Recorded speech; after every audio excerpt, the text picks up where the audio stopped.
صباح الخير الاخوان والاخوات. عقلتيوا علاش الجمعيه ديالنا الارض والانسانيه عزلات باش دير الفلاحه الطبيعيه؟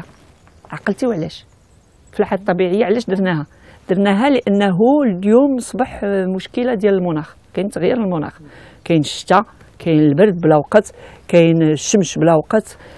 مابقاش الفلاح مسكين والارض براسها والنبات مابقاش يعرف شي يدير، كلشي ضاخ. ثانيا لاحظنا بانه الفلاحه كلهم عندهم مشكل ديال الارض، ديال التربه ديالهم ضعفت، لانه داروا عوام وسنين هما كيديروا الكيماويات والملحه في الارض رشات، ولات الارض راشيه، وكذلك ملي كتملحها كتولي ضعيفه وكتطلب الماء بزاف، والشتاء قليله كيوقع لهم مشكل. دونك اش غيوقع؟ كيخصك تبدل تغير الفلاحه ديالك. الثالثه اللي جعلتنا وعطاتنا شجعتنا باش نديرو، لانه المغرب عنده واحد الكون تبارك الله باقي مهم، هما الفلاحه اللي عندهم الاراضي صغيره، لان هذه الفلاحه الطبيعيه قلت كتبغي الارض صغيره والفلاح يتكلف بها، لان الفلاحه الطبيعيه كتبغي الانسان يكون مكلف بالارض ديالو. وفي المغرب 80% تقريبا على حسب الاحصائيات اللي عندهم قل من 5 هكتار. فلهذا كاين واحد الحزم كبير اللي غير يتكون شويه يولي عنده الفلاحه الطبيعيه، يرجع لذاك الشيء اللي كان كيعرفو جدودو، وداك الشيء يولي كينتج مزيان. والقضيه اللي زعمتنا كثير هي السوق. اليوم كنطلب لهذا المنتوج الطبيعي لبلادها بلا كيماويات.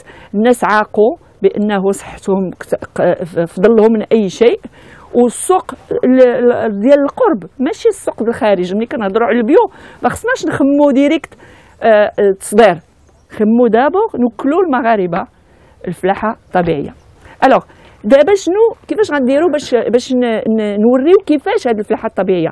غادي نطرح بعض الاسئله للاخوان والاخوات اللي هما كيمارسوا هذه الفلاحه الطبيعيه او كيكونوا فيها. الفلاحه الطبيعيه انها فلاحه اللي فيها تدبير ديال التربه، تدبير ديال الماء، تدبير ديال جميع الثروات الطبيعيه، وهذه الاشياء كلها من زرع، من تناوب زراعي، من تنوع زراعي، من الاشياء الجميله اللي كتعطينا الطبيعه، بحيث حتى الورود حتى الازهار كيكونوا متواجدين مع الضيعات الايكولوجيه.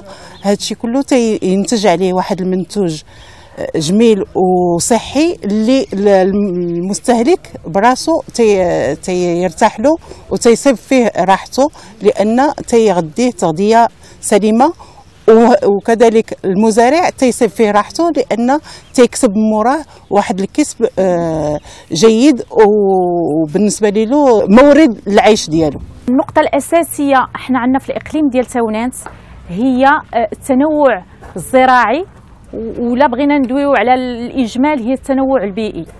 التنوع الزراعي فهموه الجدود ديالنا من قبل. الزيتون ملي تنديرو حنا عندنا مناطق جبليه وعندنا الغراسه ديال الاشجار، الزيتون تينوعوه مع الكرموس ومع العنب ومع الرمان. هادشي كانوا فاهموه الجدود. كانوا التنوع البيئي تيديروه بالزروب. الزروب كانوا الحشرات المهمه للزراعه، كانوا الزروب تيساعدوا على هذا التنوع البيئي. واللي مهم في هذه الزراعه وهذا التنوع، هذه الزراعه البيئيه وهذا التنوع الزراعي، هو انه غرسه تتعاون غرسه. اذا الامراض ما تيكونوش، وتنقدروا نزاولوا هذه الزراعه البيئيه.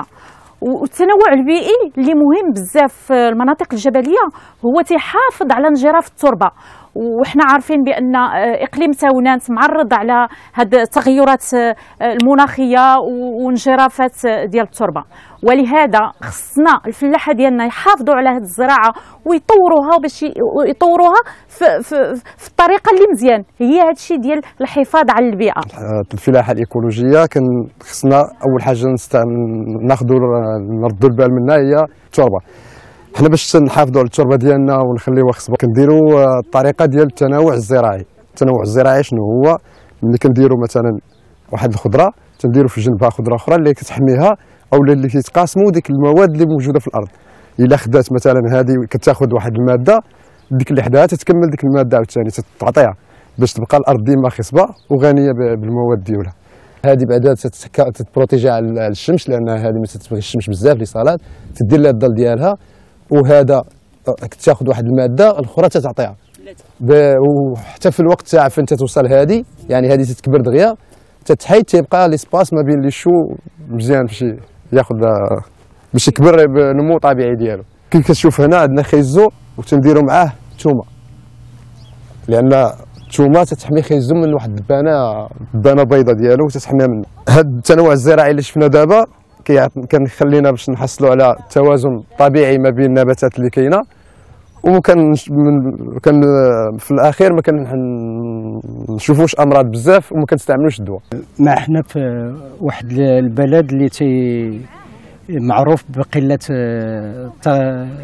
التساقطات المطريه وغير الانتظام ديالها، منها الاهميه ديال التدبير الحسن ديال الماء.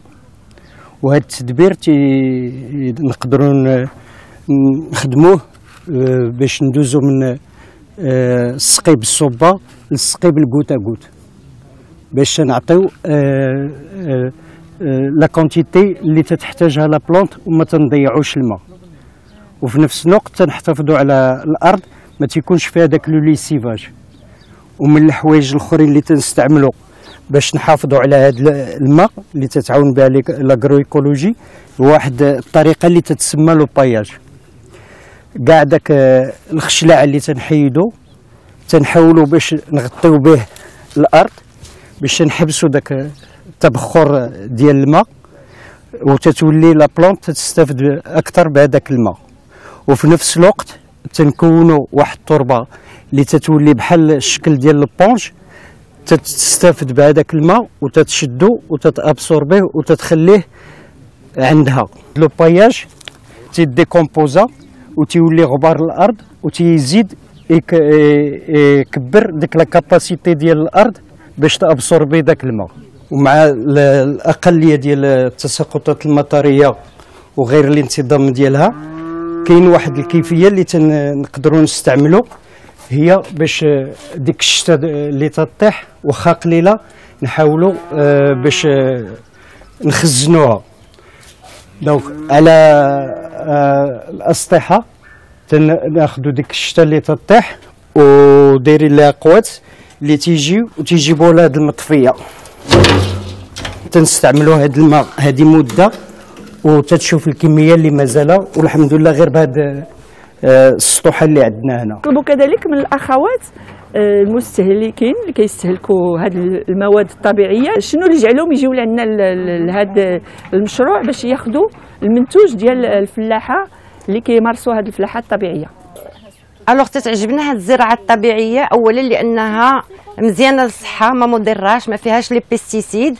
ثانيا لان المذاق ديالها حقيقه ما عنده حتى شي مقارنه مع الخضر اللي تنشريو اللي مصوبه في لي فيرم بلي بيستيسيد وبالمواد الكيميائيه، لان تتاخذها من الارض وتتاكلها في نهارها او تتاكلها في داك اليومين او 3 ايام، كيف تيبقاو فيها المواد اللي الحمد لله تتنفع الذات ديال الانسان.